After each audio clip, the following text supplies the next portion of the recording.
this one.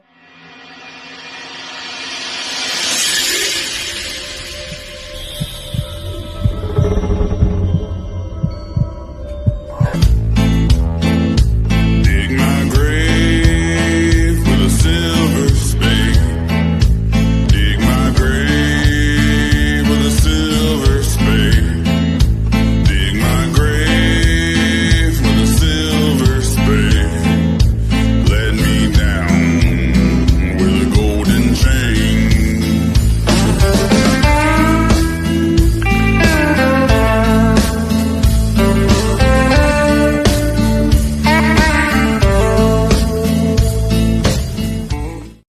What is up, everybody? Sean is actually on time, but I sent him on a mission. It is okay, though. He's over here on a mission. But welcome. Welcome. Let me know when you pop in. Say hello. Say hello. Let me play the Jeopardy theme. Do, do, do, do, do, do, do. Guys. Yes, I'm drinking coffee at 8 o'clock at night. Watch me not be able to sleep. Shocker.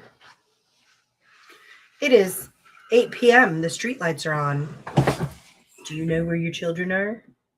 Becky Paulette with the spirits of Appomattox. Becky. Let me tell you a little bit of something about Becky. Daryl Paulette, her other half. We live, baby. Yeah. Becky is a part of Bedford Paranormal, guys. But there is a secret you guys don't know about Becky. Becky has never paranormal investigated before. Until this past Friday. Becky was live, baby. Becky was live. Becky joined us Becky at one of our newest locations. Don't worry, guys. I'm going to be dropping it soon. I've kind of put it out there for a few people. I've put a few hints out there. Right now, we're looking like it's going to be a go towards the end of June. We're going to be doing Historic Sandusky on June the 5th. And in 2 days from now, on Thursday, we will be hosting a Paranormal 101 at the Visitors Center at the Historic Sandusky. It is free and open to the public. There will be light refreshments and, of course, a great time because it's hosted by yours truly. So if you've ever been curious about the paranormal, if you've ever wondered, how do I become a paranormal investigator? If you kind of wonder about some of the equipment that's used on TV or on paranormal investigations, now is your chance to learn. And I just got word that our team member Chad Dalton is coming, which is phenomenal because I just burped while talking. It's phenomenal that he's coming because, guys, he adds a flair to our team. Chad is our official ufologist. So yeah, he's going to be live. And I'm going to put out a disclaimer for this podcast, guys. If you hear some construction going on, house sounds like it's falling apart. We do, in fact, have construction going on at 8 o'clock at night. So I apologize in advance. Robert Ebert, we live, baby. Yes. What's up, Robert? I'm so happy to hear, though, that you've been busy with work because idle hands are the devil's playground. Make that money. God damn devil. James Brady with Spirit Led. What's up, James? Hello to Miss Kim as well. What's up, Kim? Ronnie Anderson with Miss Bedford y'all. Paranormal. Ronnie. I'm surprised he ain't in a cookout. Ronnie Cookout Anderson. It's 75 degrees. We all know when it's 75 and sunny, Ronnie's somewhere in his hey dudes. We got Ronnie Cookout Anderson. We got Daryl's phone app Paulette. Oh, what happened, Daryl? What happened? We got Becky Pecan Pie Paulette in here. Yes. Oh, I see how it is. Don't even get an invite to K-pop. Oh, man. We got Alan May in the house. Are you doing the barbecue or are you doing the ramen or are you doing both? Dr. Howie Ed Odell in the house. Alan May with Bedford Paranormal. He also joined us on Friday. I got choked up over Daryl's comment. Look, I will say I got to investigate with. I get it, Ronnie. I get it. Most of Bedford, but Ronnie was at a cookout. Everybody, no, he was at a wedding. Everybody's not getting married at the same time, Ronnie. I'm just saying. Was there a cookout at the wedding, Ronnie? They didn't have Angie's baked beans, so it wasn't a cookout. But I will say I got to investigate with Alan for the first time. I thought that was pretty cool. I'd investigate hands down with him again as well. I like Alan. You know, I really enjoyed. Thank you, Alan. Thank you, Alan. It was nice to investigate with those guys. I always love pulling in guys. Shout out Bedford Paranormal. Yes, he said the food was good. Look, I'm not going to the wedding if you have crappy food. Howie, you better have good food. He's tearing my house up upstairs. I'm about to go check on this. Damn, what is he doing? We're having new lighting installed, guys. I just want some light. But I will say, prior to us launching a location, guys, we go in for an extensive period of time. All right. And we do it in waves. So Sean and I go in, we pull in a member or two of our team if we can. And then we invite some of our, I'm going to call them our sister or brother teams to come in and investigate it. And then at that point is when we really make our determination if the location is or could be haunted. We do not stand behind putting our name out on a location that is, I'm going to call it, this for a paycheck. We are not doing this for content. We are not doing this just to get our name out there. Our name is out here. Okay. So I don't need that. What I need is for the paranormal field to grow. I want other people to experience a haunted location for real evidence, not staged evidence. So this is why this is a very lengthy process. And I've actually delayed launching this location because I'm trying to get some of our sister or brother teams in there to provide that confirmation for us. So once we do launch it to the public, y'all, it's going to be epic. It's going to be an excellent location, and it is designed for the, I'm going to call it the real paranormal investigators, the real curiosity, the real skeptics included. So I can't wait to launch this location right here in Lynchburg. It's going to be one of several that we launch over the course of the next, like, probably 90 days. And it's going to be a good time. So, yes. Becky said, thanks, James Brady. Daryl said it's going to be an awesome place. I'm so happy for y'all. Now, I will say the interesting part about this location, it's Miller Clater House, y'all. We've talked about it before. It's kind of tucked away in Lynchburg. It doesn't get much attention.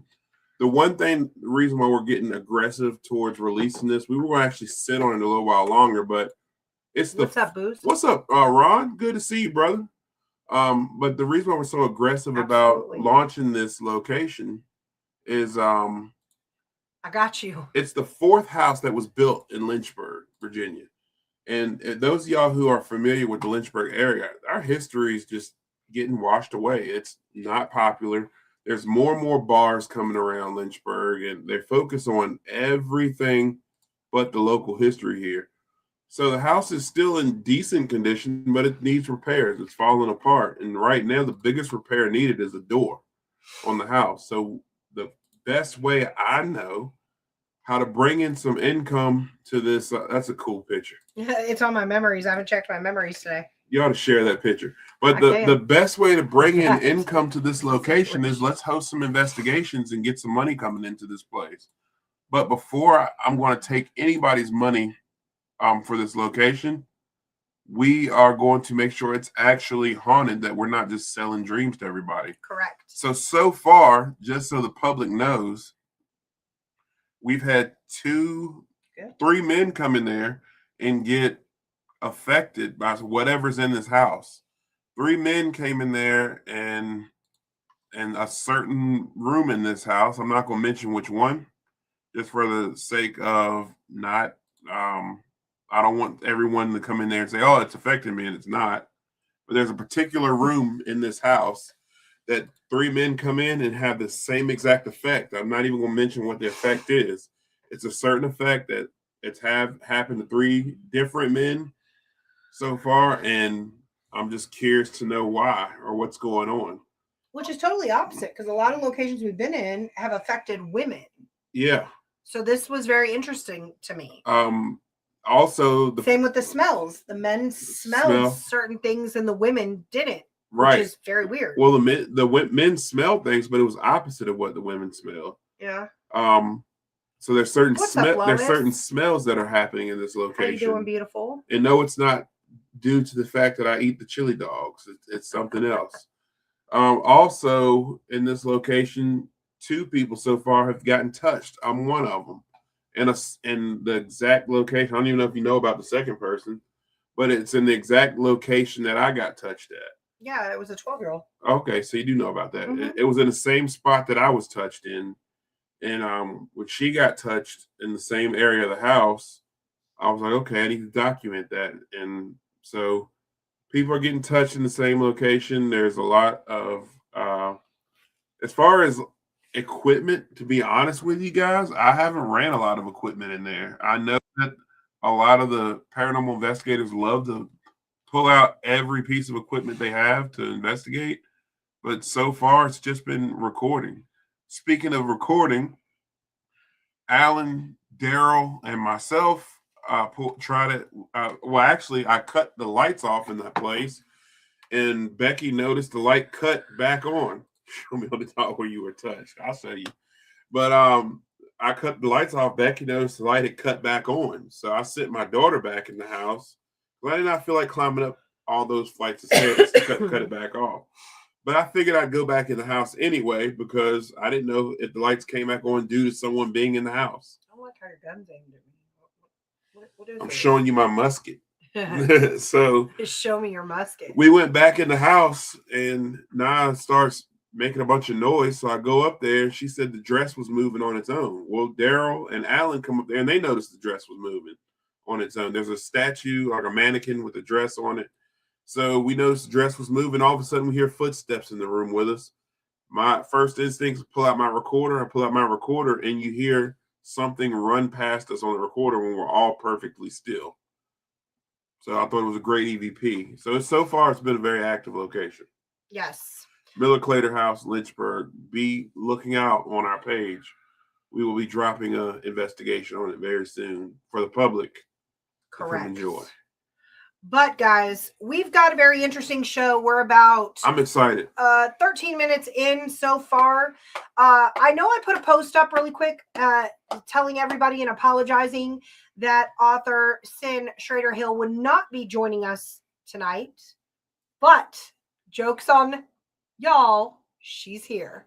So I want to welcome to our show Cyn Shrader Hill. For those of you that don't know who she is a paranormal investigator and author and the founder of Elk Valley Paranormal. Okay, she's out of Tennessee. She has multiple books. I don't know if she still does this, but I know at one point she led an investigation team at a notably haunted location in Tennessee. But she is most known for her books, especially the one that I've purchased personally, which is It's Not Goodbye, Signs from Beyond. Okay, so I want to welcome to the show, and I'm going to allow her to talk to you guys. I don't know what's going on. I feel like I'm choking right now. Talk to you guys, and if you have any questions, definitely drop those in the comments. Very knowledgeable about Signs from Beyond. So everybody please give an on the other side welcome to author Cyn Shrader Hill. Hi, beautiful. Hey. Y'all. How are y'all doing? Good. How are you is the better question. I'm hanging. I did not put out there. I don't know why is this like this? Hey, Michelle. Wait, where did you go? There you are. All right. What's up, Michelle Wilfong with the Haunted Apartment? I did not put out your business on social media. I did ask the public for some prayers. If you wish to share, you're more than welcome. I am still praying for you. We are still praying for you. You've been heavy in our prayers these past few days. You guys are awesome. And Actually, this is my therapy, getting to talk to you guys tonight. So yeah, I couldn't ask for a better couple to come on and talk to, and Oh, thank you. I'm thrilled to be here. Um, yeah, last week Tuesday evening, I lost my mom, and it still, really hadn't hit quite yet. She's had a really bad year and a half. She Hey everybody. Hey you guys in the chat. Hey. Um, Ask me anything you want to. It's all good. Um, anyway, she had a really tough year and a half. This woman was independent and, driving, working, and she is was 88 at this point.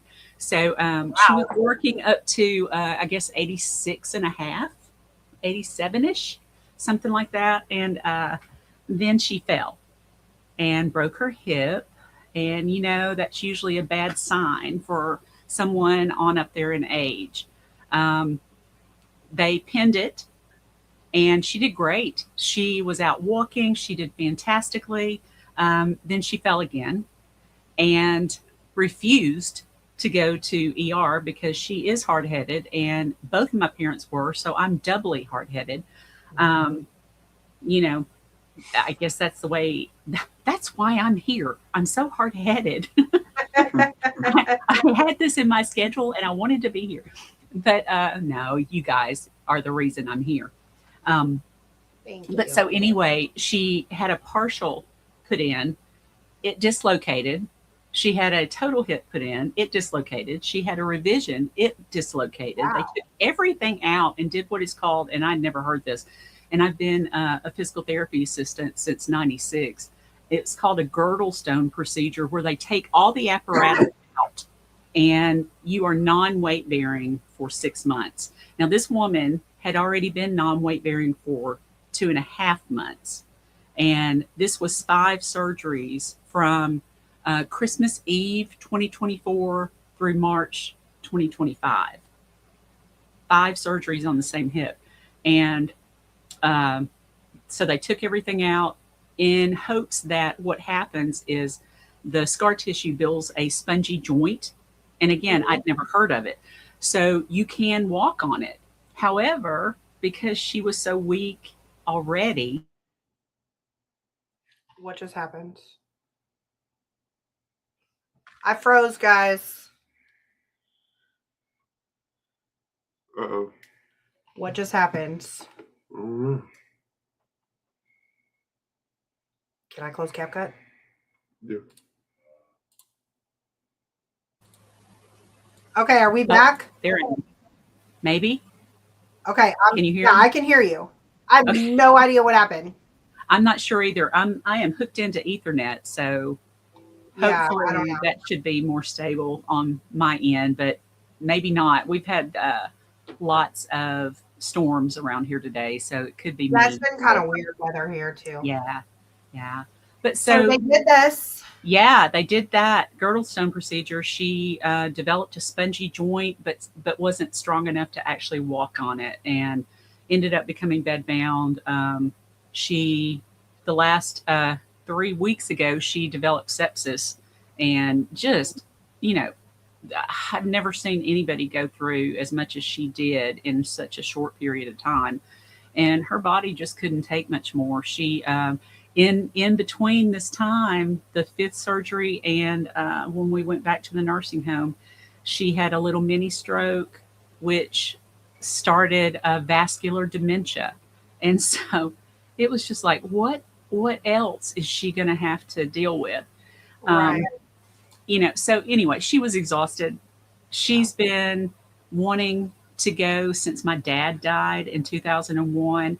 Wyatt was the only thing that brought her out of that. And we got to keep him for 19 and a half years. When he left, it was back to, why didn't you just take me? Why didn't you just take me? So she's up there dancing with everybody now. I love that. Everybody. And the thing is, we had her funeral Friday. And Thursday night, just to have something to do, I had gone over to her house and knew with all the things you're going to have to do, you got to go through all this paperwork and shred a bunch of stuff and keep some. And I had my shred pile and my garbage pile and my keep pile.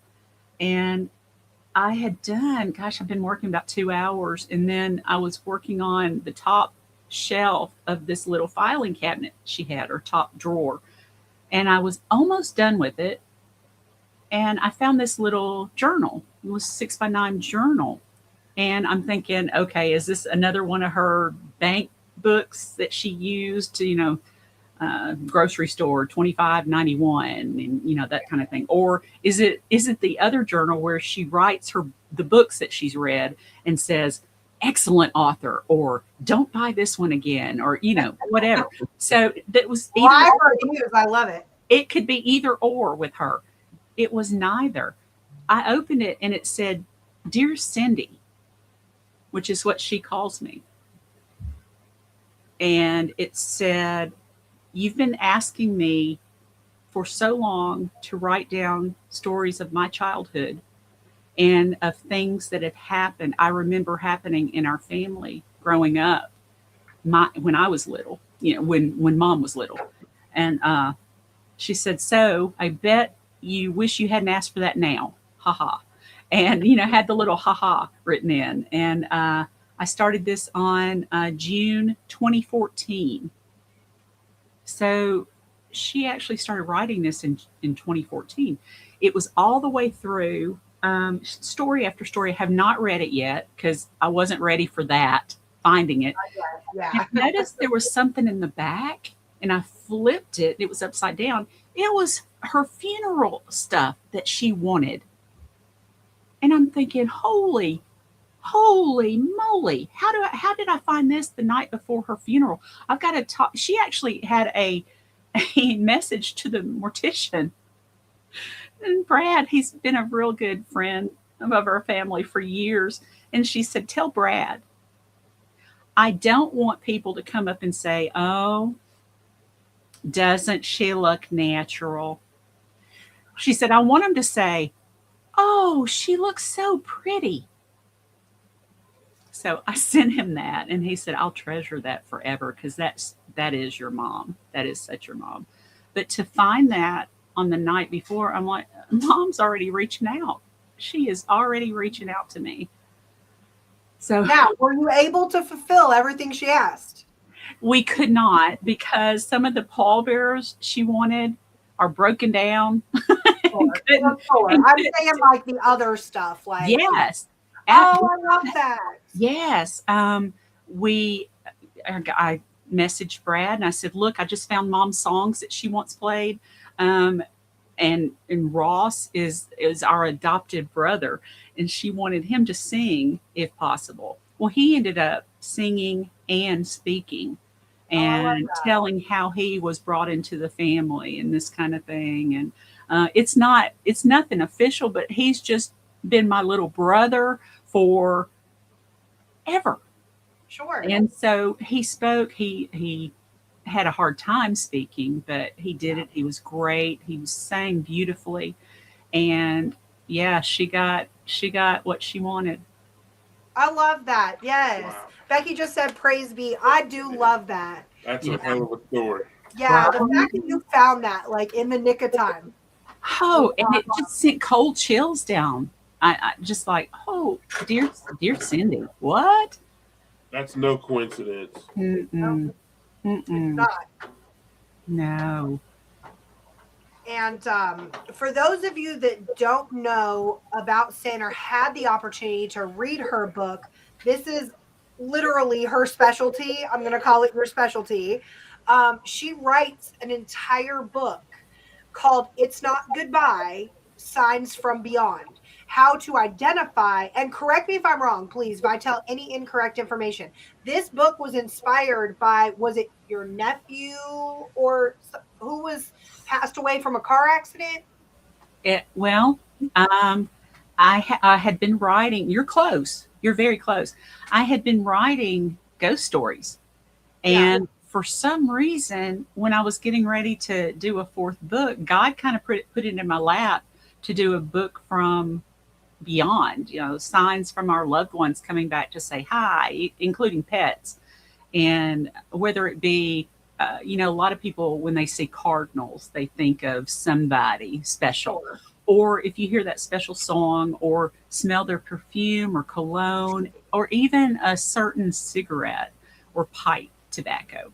Um, just it could be anything like that. Also, near death experiences, where the loved one actually comes back and you get to see them, whether in a vision or right in front of you. You might hear your name called by that someone. Uh, I didn't have any stories except two of mom. Mom had fallen a while back and saw my grandmother, who's been gone since 2002. And Nanny shook her head at her as if saying, "It's not time. You can't go yet." Wow. And she didn't tell me that for 3 days. But she said, "I saw mother." And I said, "What happened?" And she said, she shook her head at me. And I said, "What was she wearing, Mom?" And she said, she was in all white. Wow. So she came back to say, "Honey, it's not your time yet." Um, Wyatt was still with us at that time. And I had sent a feeler out on Facebook for anybody that had stories to send them to me if they Yeah. wanted to be included. It could be anonymous. I can make up names. You can use your name. We can, whatever you want to do. And I got people from all over sending something in, even one from England. And I was blessed to have those come in and blessed to read every one of them because everyone was different and everyone was heartfelt. And it just, they were so touching. And it was just from finding this. My friend of mine had gone down to a basement to try to find a piece of copper wire and could not find it. Searched her dad's things, could not find one. And she turned around and said, "Dad, I need a little piece of copper wire if you can help me." Turned around and there was one hanging next to her. She said, "I swear it wasn't there. I swear it was not there." And then all of a sudden it was. And I just said, "Thanks, Dad." So it can be anything. And I started putting the book together again. Everything was coming together. Then we lost Wyatt. And it was a horrific motorcycle accident. We begged him not to get it. And it was almost instantaneous, which is good for him, but horrible for his mother, who had had 5 miscarriages. And Wyatt was the one that got to stick. And we were so blessed to have him. He was my mini me. He liked to do stuff I did. I was training him to be my videographer. And, it miss him every single day. And it doesn't get any better. You just get used to hurting. So, I thought after a couple of weeks, oh, God wanted me to write this for me. This is my therapy to get through Wyatt's death. And as soon as it came out, I had so many people coming up to me saying, "I've got a signed story for you if you'd like to hear it." Well, absolutely, I'd love to hear it. And so many people kept coming up. I thought, well, there's got to be a sequel. So the sequel, I ended up having to break it into 2 because I had so many near-death experiences. So that's why Death's Doorstep came out before the Signs book, the second Signs book. It was just too many near-death experiences, angel rescues, and spirit warnings. And I thought it deserved its own book. So it got its own book. And then the rest of the signs from beyond are in that Signs 2 book. There you go. That's my story, and I'm sticking to it. There's a lot of signs. So since we last chatted, I started becoming more aware And I think after the last time we chatted, you lost a loved one. Yeah. If you want to tell your story, the crazy part is, I've been thinking ever since she's talking. That's all I've been thinking about. yeah, kind of popping in my head too. Yeah. So I if wish you my want to mom share, was on here. This is the one night my mom missed where she Aw. could. I almost want to call her, but right after. hey Trish. Hey Trish, right after had you on here, my uncle got into a horrific car wreck. It was very bad, and he died instantly. And to be honest with you, it was almost talking to the medical examiner and talking to a psychic medium who I actually believe. She said that they think he was gone before the wreck even happened. Wow. But even the people who examined him said he was probably gone instant. If he wasn't dead before the wreck, it was instant. He hit a tree at 70 miles per hour, and a truck hit him and pushed him against the tree. So it was bad. But ever since then, it's been nothing but signs. A medium told me to watch out for the blue bird. And while she was there, I never see any blue jays around my house, never. But while I was on the phone with this said medium, and again, I have very weird feelings towards certain mediums. But while I was on the while I was on the phone with this medium, I got a camera notification instantly, and a blue jay was on my front porch staring up at the camera.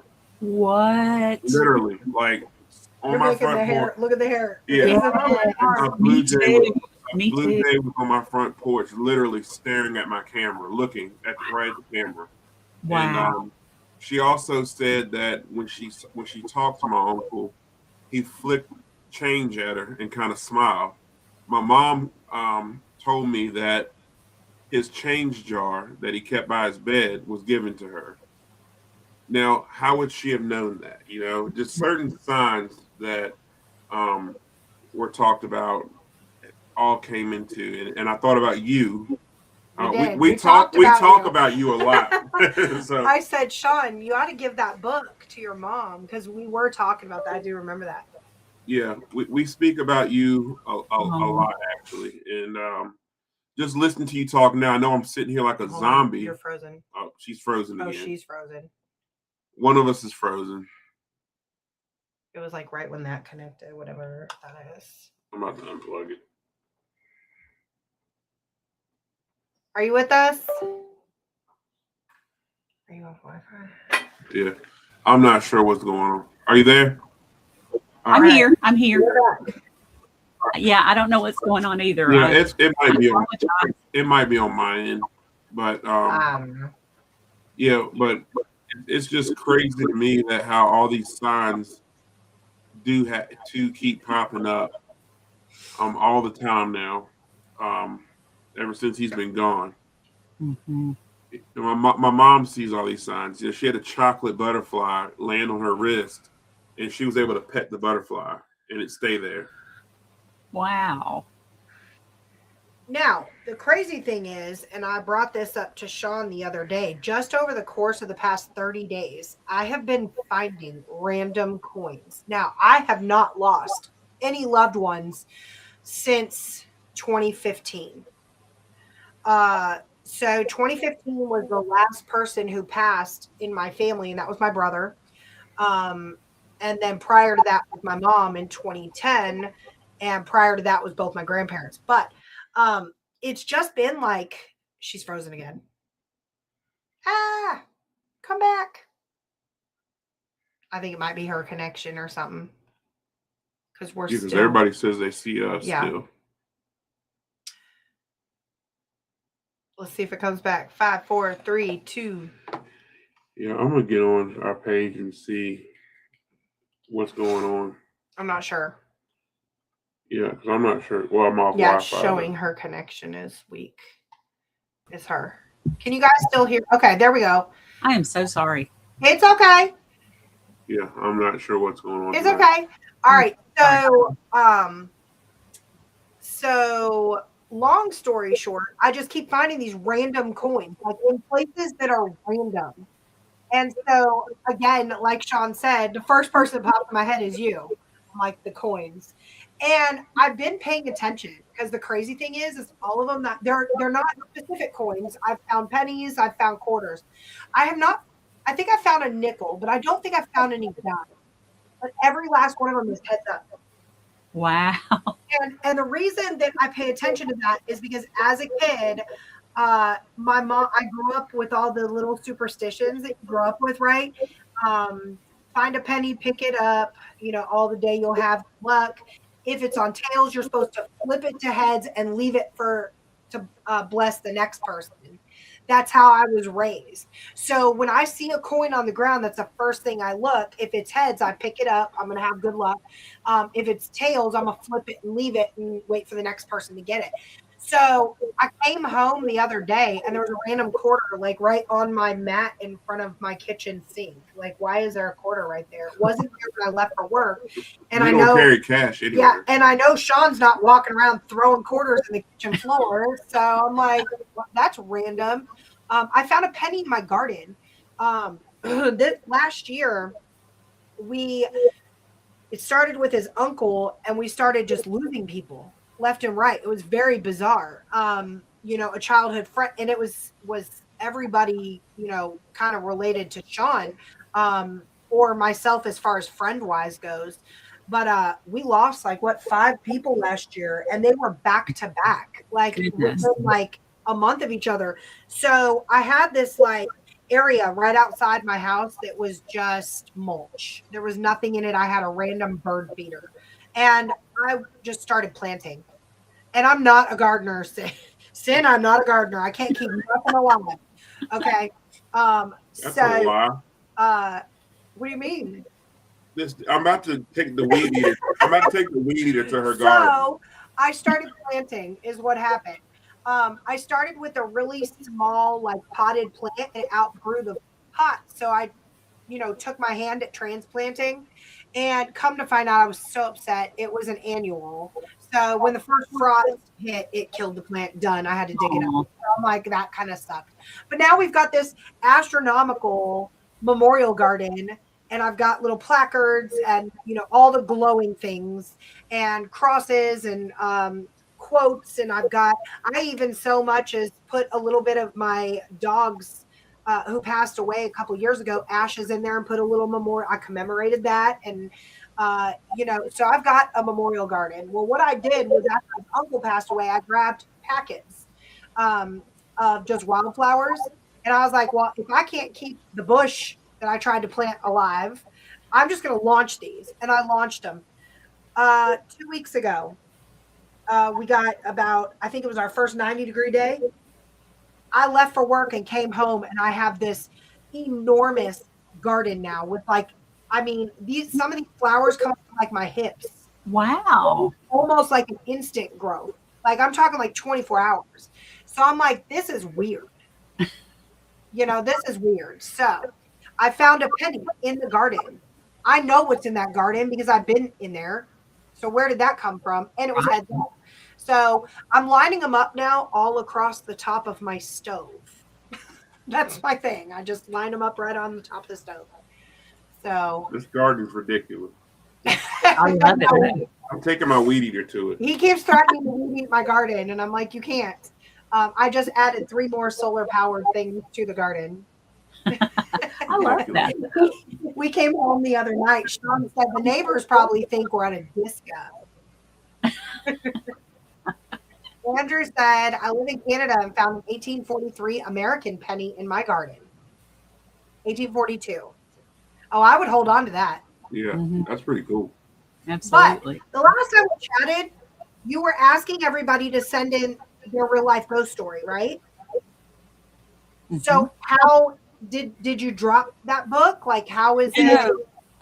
That book is coming out this year sometime. Okay. But yeah, and your what you sent me is going in that.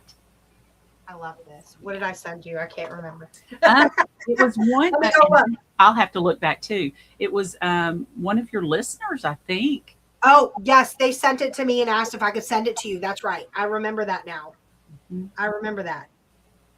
And I can't remember who it was. I'll have to go and look because I do remember it was one of the listeners. Mhm. Mhm.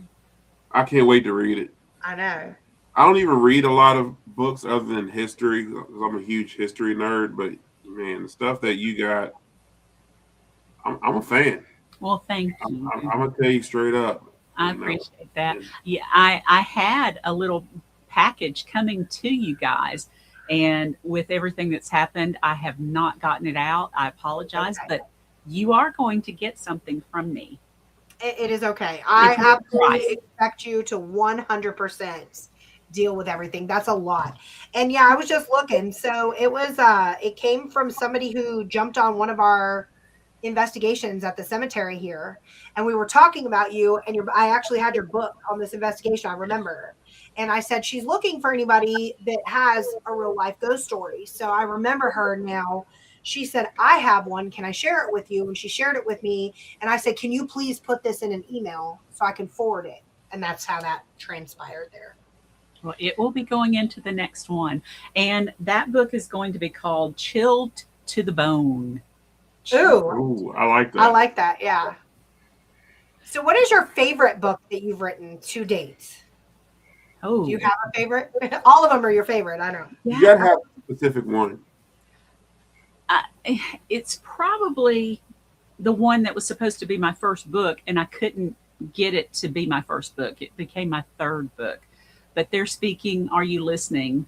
My most compelling EVPs. So it's all the funny and strange and ominous, just a lot of my favorites that I have captured at investigations and just doing different things around the area. And I was trying to figure out how to make that book where people could enjoy the actual EVPs. So finally, I loaded all the EVPs onto elkvalleyparanormal.com, and you can go to that evidence section. There's a drop down menu, and you click on their speaking, and you can hear all of the EVPs that I write about in that book. Now, speaking of EVPs, did I read this correctly that you've actually worked with police departments to help them with EVPs? Can you tell us a little bit about that? Like, Yeah, how does that correlate, like working with police? that I've only been asked once, which they don't really like to get into that kind of stuff, and you're lucky if one of them says, "Oh, I got a few stories I can tell you," because they've seen some stuff. They've seen Oh, yeah. some stuff, but a lot of them just don't want to talk about it.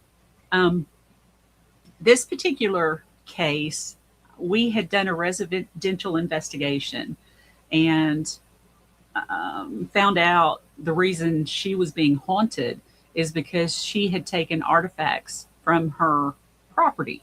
And yes, it was her property, but we're talking Indian artifacts, and they weren't happy. So she had lots of arrowheads, lots of broken pottery, lots of different things she'd found on the acres and acres that she had. Um, and my hippie on my team is Walt. He is also Mr. Mountain Man, Mr. Back to Nature, Mr. I could camp all the time and be happy.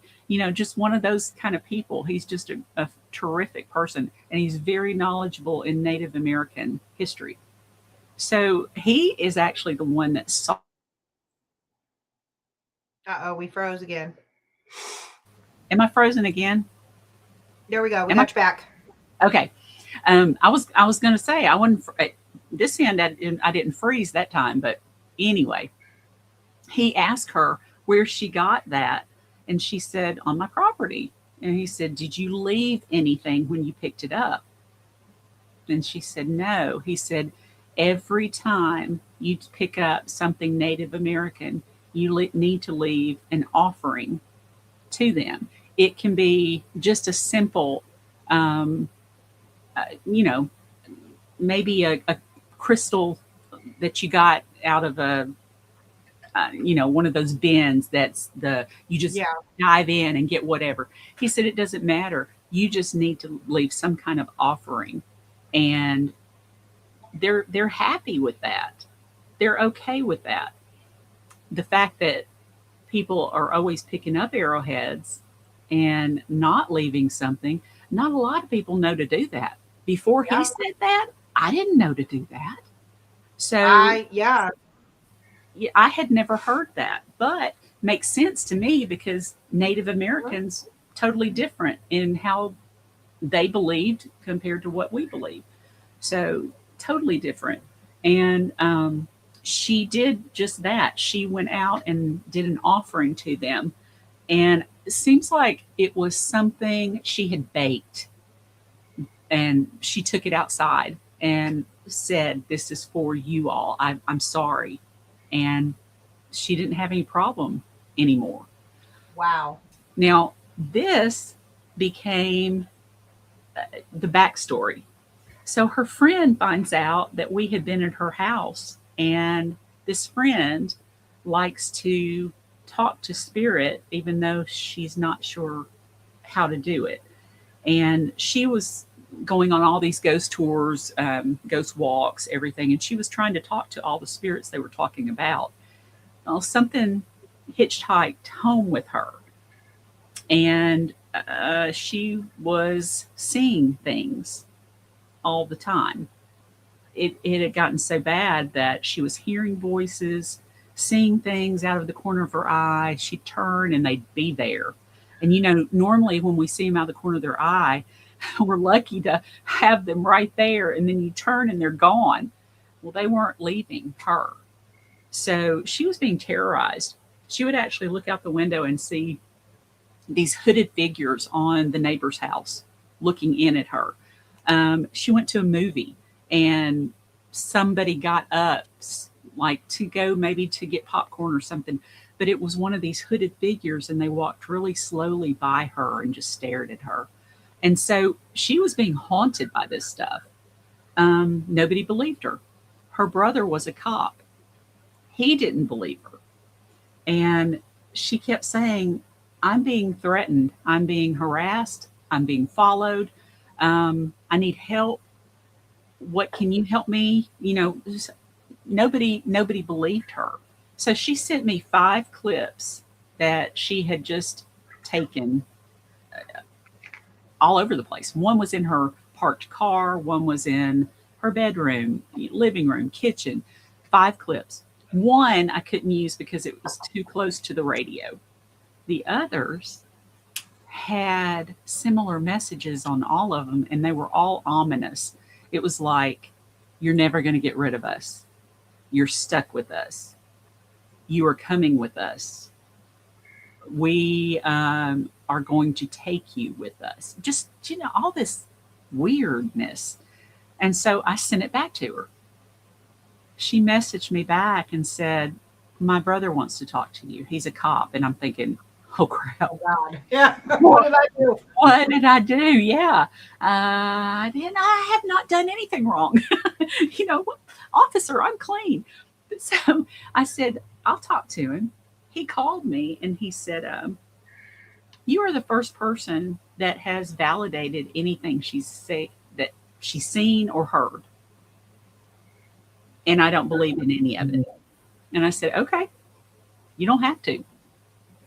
And he said, "But explain to me how you got it, what you did, and why I should believe you." And I said, "Well, first of all, you're not going to believe me if you don't want to anyway. But your sister is being harassed by some very intelligent spirits. They are after her. They know people aren't believing her." Shit. I'm like, invested. Unfreeze. Yeah, it's like watching a TV show. I know.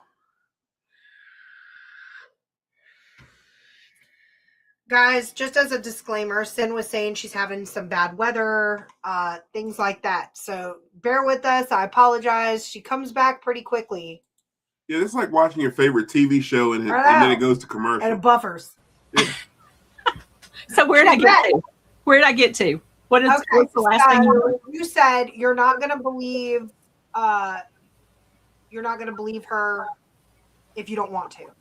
Okay. Yeah, everybody else is like, look, everybody, look. She keeps leaving us on a cliffhanger. I don't want to miss the story. Pins and needles. I'm sorry. We were all invested. Okay. So I told him. I said, No. Is it gone? Nope. There we go. Okay, we're back. Okay. Okay. So I told him she is being harassed by some very intelligent spirits. She needs to talk to somebody. You need to get her into a psychiatrist or a psychologist that believes in spiritualism and spirits and things like that. She needs to be able to talk to somebody that understands her. And otherwise, he says, but what if she doesn't talk? I said, she's going to go crazy if you leave her alone. Don't do that. Don't do that. He says, so what do we do? I said, first off, you guys are too far away for me to come down, but I can find a team close by that can help you bless the home, clean everything out of all the negativity. And she needs to be saged herself and blessed, plus talk to somebody. So he was just, well, what did this EVP mean? What did that actually mean? She is being threatened. Your sister is being threatened. They're going to take her if you don't help her. So luckily, she did get help. I don't know if it was enough, because I think what had happened with this girl is that she had gotten so involved in talking with spirit. She loved it, and she kept digging her own hole. At that point, nobody talking to you is going to get you out of it. You have to make the decision. You know, am I doing this to me? Am I making myself worse? Yeah. So was there a conclusion to this? Like, did you ever follow up? It became when the whole thing is weird. Two things. She sent another email, and it had some more clips on it.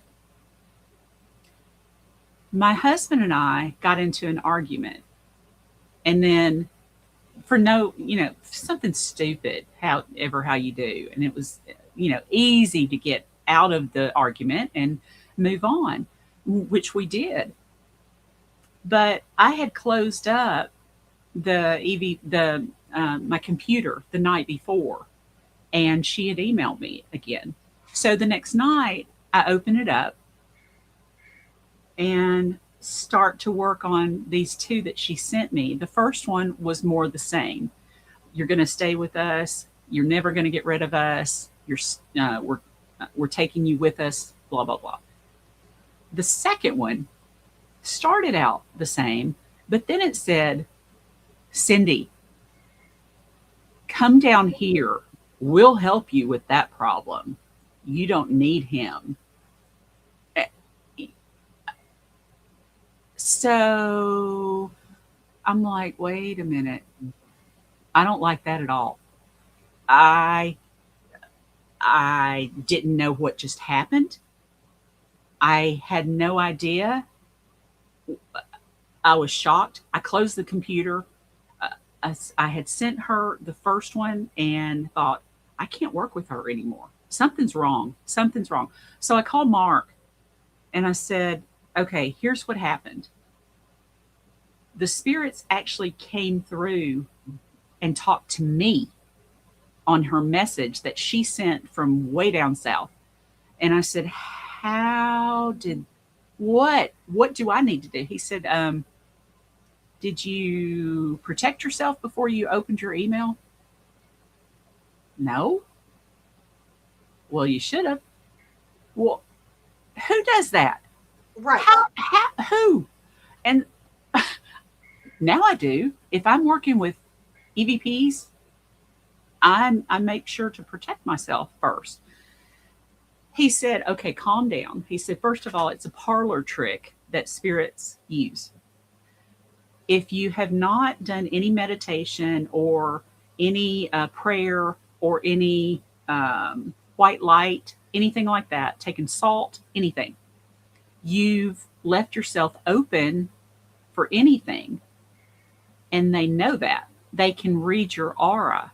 So I didn't know that whatever you talk about happens to you, whatever you think about, all that kind of stuff, pretty much stays in your aura for up to 72 hours. I had no idea. So clearing your aura, resetting your aura, and saying a prayer, doing a meditation to clear the aura is just now, to me, common sense to do, because I don't want that happening again. That freaked me out. Yeah. I don't want her bad juju coming in and grabbing me, which I thought it had. So Mark goes, no, you're fine. They just read your aura. Next time, cleanse, meditate, prayer. Got it. I did not know. Telekinesis. Yeah, because, okay, so that makes sense. He also said, We dealt with that at the doll's house. he also told me, he said, and by the way, this girl that you're helping, stop, drop it. You've done enough for her now. Move on. Don't talk to her again. Okay. It's so hard when you're helping people, though, not to follow through. Like, I know that. So Sean is our case manager. I don't typically take residentials. That's a personal preference. But I will let Sean screen them, because if I can help you over the phone, I will. But there's two situations that stick out to me that are exact reasons why I don't take residentials. And one of them was, I just so happened to pull the owner's names and they were just not good people. And I'm gonna leave it at that, because, social media and stuff like that. The other one, again, similar situation, but they were trying to get us to go somewhere that wasn't their residence, and not comfortable. So I will have Sean screen a lot of them and stuff like that. But again, for that exact reason, you don't know what they've invited in and what could attach to you. Mm-hmm. And more often than not, these phone calls come in, I'm getting off work, I'm not thinking of anything, and I pick up the phone and I'm just like, okay, let's go through this or whatever. But if I can help over the phone, any way, shape, or form that I can, I also want to do that because it's in my nature, right? Mm-hmm. So then I want to know like what the outcome was, because now you're invested. Mm-hmm. And, I think that the fact you were able to walk away is commendable, because I don't know if like my head could have allowed me to do that, I guess. I knew. Go ahead, Courtney. I'm sorry. No, you're fine. I was just going to say, James had asked a question. Michelle said she makes it a daily practice to pray and protect daily, which is great. Yes. But there was a couple questions for you. James said, why do you think she attracted these negative spirits? She opened herself up, James. She was going on ghost walks and then talking to spirits or trying to talk to spirits.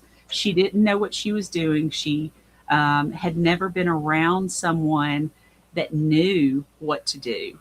knew to protect themselves. So she had no protection whatsoever. And they knew she was interested in spirit. Once you're interested, they come easier to you and start showing up more and more and more. Number one thing that she didn't do, other than the opening protection, is saying, okay, goodbye. Thank you for talking to me, but goodbye. I'm going home and you can't go home with me. So she didn't close it out. No closure. So Ronnie said when you say she was speaking to spirits, do you know how she was talking? Was she like provoking, conjuring, or did she not say? From what her friend said, which is the house that we did the residential, she was with her on these ghost walks and said that she would just lean down with her recorder and have it going and just talk to the little girl ghost they said that was there. Or, she didn't know who she was talking to. And she was inviting that in. Anything that would talk to her, she was getting a response. If she recorded something, oh my gosh, I got this. But she wasn't giving herself any closure for safety. So that's the big deal. See, that part right there, all these places always have a little girl or a little boy. Yeah. And they don't know if that's really a little boy or a little girl. It could be a grown man that's showing you a little boy or little girl. Ronnie and I experienced something similar to that, where we think that it could be the doctor that's posing as a little girl or a little boy at times in a location. And also, that said spirit could be using a person to communicate with you. They could be sending messages through that person to get to you. And that person's advice was great to tell you to stop talking to that person as well. And I tell people all the time, we have no clue what we're doing. None of us do.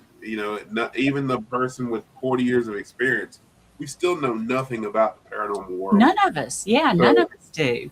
So when things are getting to be weird or dangerous, or the stuff that's going on and it's starting to get a little uncomfortable, it's best to just pull out of it. And that's me now. If things are getting too weird, I'll walk away from it in a heartbeat.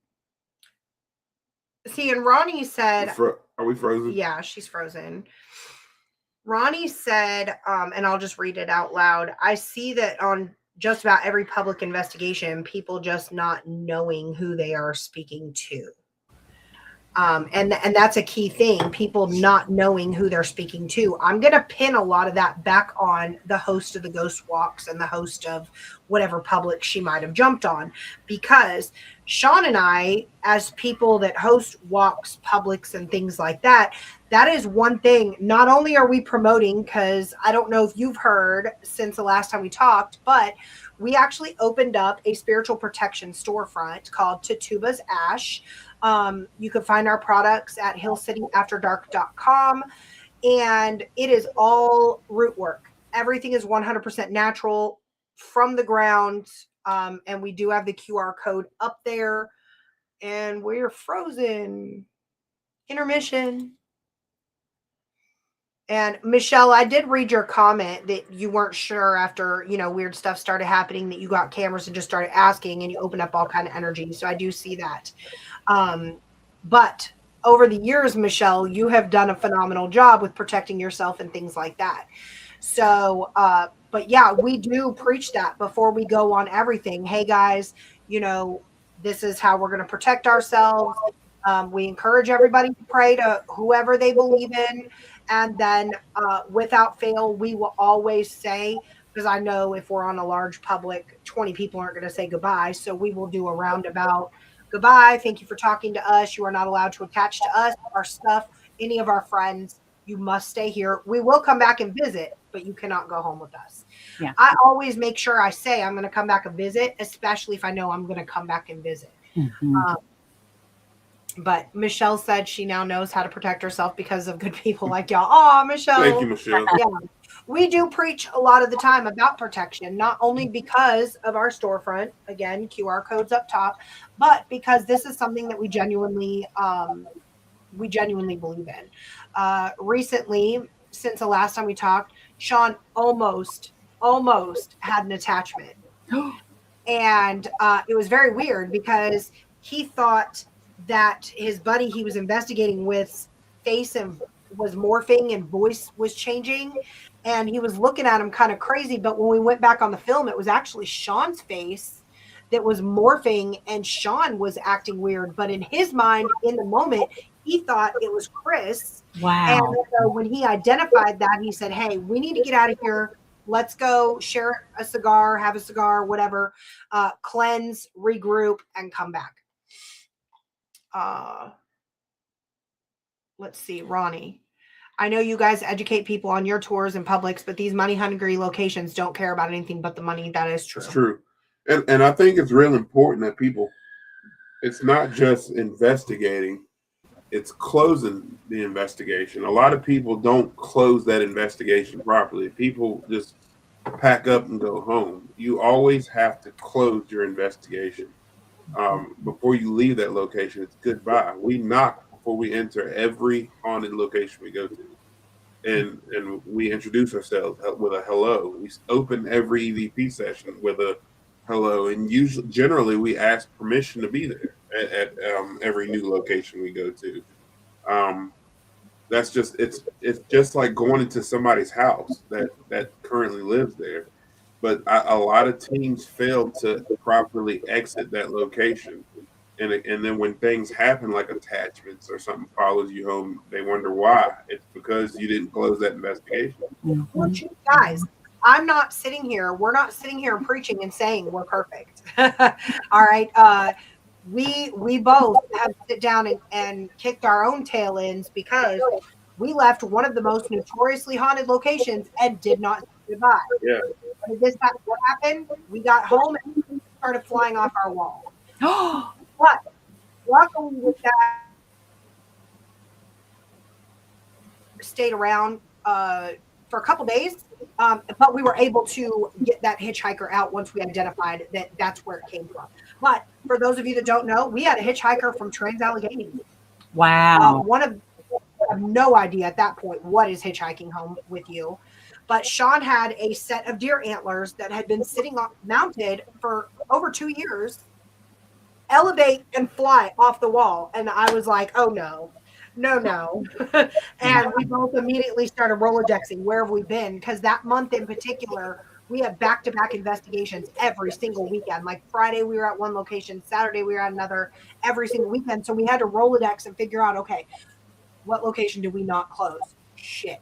We didn't say goodbye at Trans-Allegheny because we investigated and pulled an all-nighter.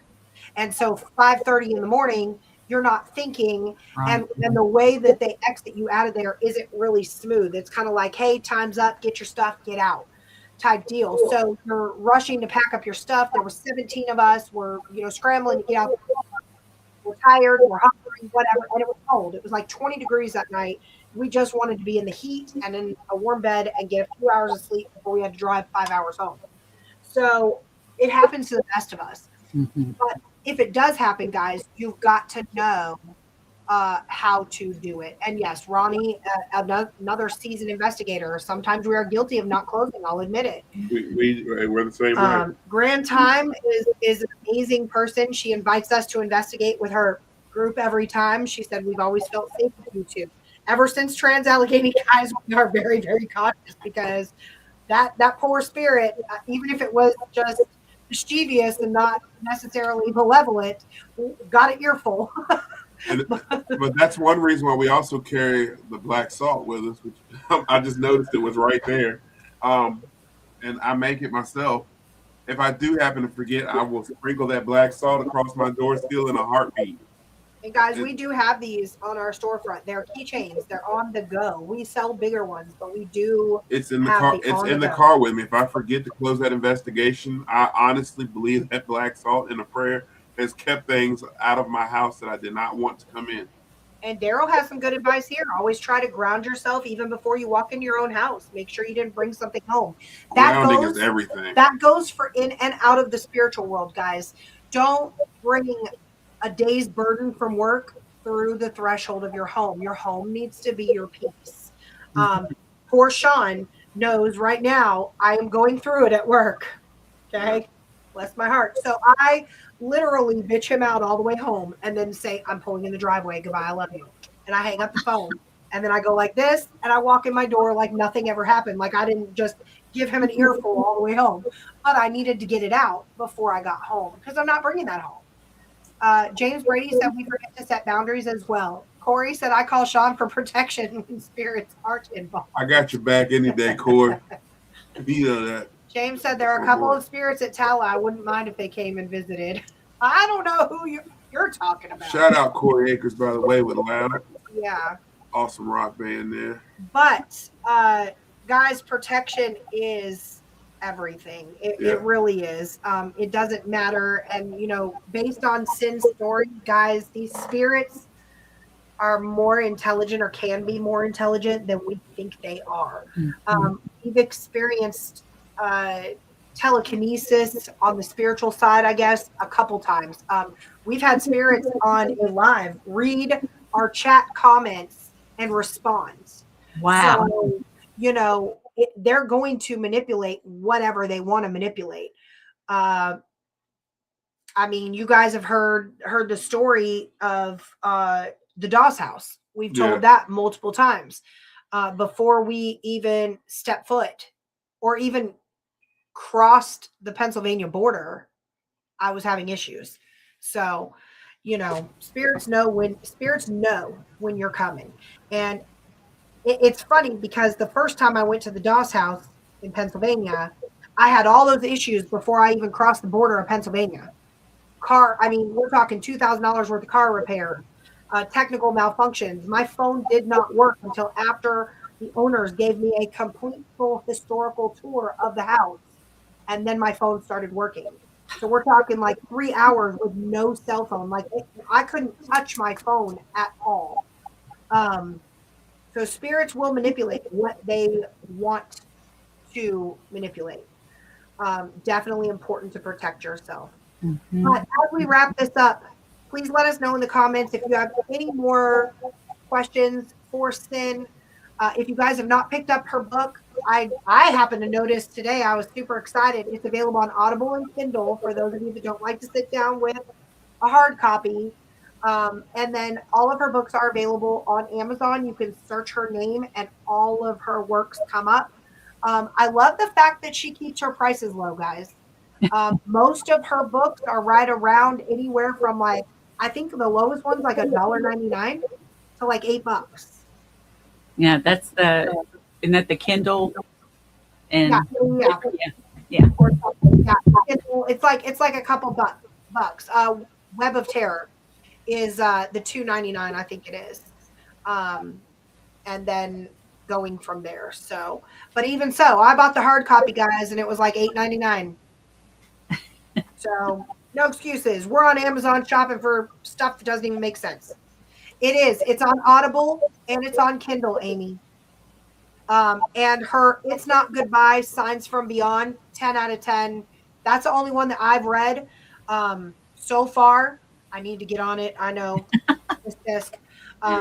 It's so hard for me to sit down and read a book, which is crazy because when I was a kid, I was a book nerd. But now I'm just like, it takes me a month to read a book. But yes. I'd just rather have her on the show. Please have her on again. I was on the edge of my seat with our stories. Okay. I would love to have her back. I swear I would. Arm. Twist my arm. Yes. We don't have to. Yes. You don't. You absolutely. I love it. That's okay. I knew what you meant, Grand Time. Yeah, Amy, Sean does Audible too. So definitely jump on there and just search her name. It'll come up. Cyn, do you have a release date or is it just before the end of the year? Before the end of the year, because I've got another one coming out before that.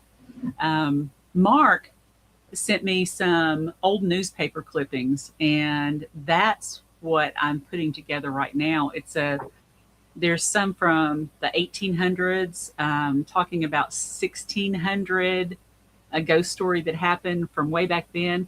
So I've got, so it's old newspaper stories, and it was going to be one book, but it's become a series of at least 10.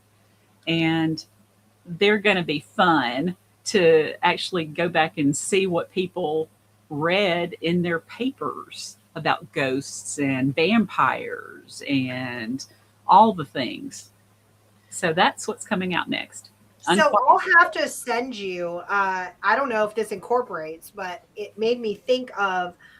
There's a famous plantation out here called Berry Hill, and it's in South Boston.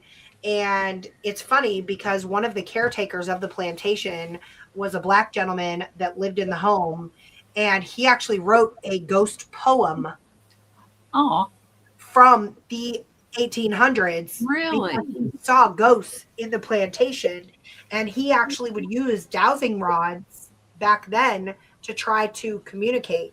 And so if you look it up, it's called The Ghost of Berry Hill. Man, what's his name? I can't think of his name right now, but it's a plantation poem. Let me see Okay. if I can look it up. His name was Richard Cecil Rogers, and it is called The Ghost of Berry Hill. Okay. And it's crazy because you could tell that he was an enslaved person by like the actual lingo that's used in the poem, but it's so intelligent. I'm going to look that up definitely. It's definitely worth, and maybe just like incorporate it. I mean, you're talking about ghost stories from the 1800s. That's wild. Mm-hmm. So, but we will absolutely have you back anytime. We got to. We love you to pieces. I love you guys, both of you. And I love all your chat people. You've got great chat people. Oh, our people, Yeah. our parafam is tight. They're on Cyn. point. But I want everybody in the chat that's still hanging with us, guys, to please continue to pray for Cyn and her family during this Yes. time. Thank you. We will too. Grief does not have a timeline. Okay. So just kind of include her in your prayers before you go to bed tonight and ongoing. And we will continue to pray for you. James said we are pretty awesome. Y'all are, James. You guys are awesome. And I've investigated with most of them. They're great investigators. I've learned from each and every one of them. Yes. Thank you. Thank you guys so much. You guys are so awesome. But Cyn, thank you so much for coming on the show. You got to keep me posted on the release date. Will do. Definitely will and do. we'll get you back on the show for sure. Okay. But guys, as always, we are here every Tuesday, 8 p.m. Eastern Standard Time. And for those of you that are local to Lynchburg, this Thursday, we are hosting our Paranormal 101 at the historic Sandusky. It will be in the Visitor Center, and it starts at 7:30. And yes, there's snacks. And it's free. So, yes. But again, thanks, everybody. I'm Courtney. I'm Sean. And we'll see you next Tuesday.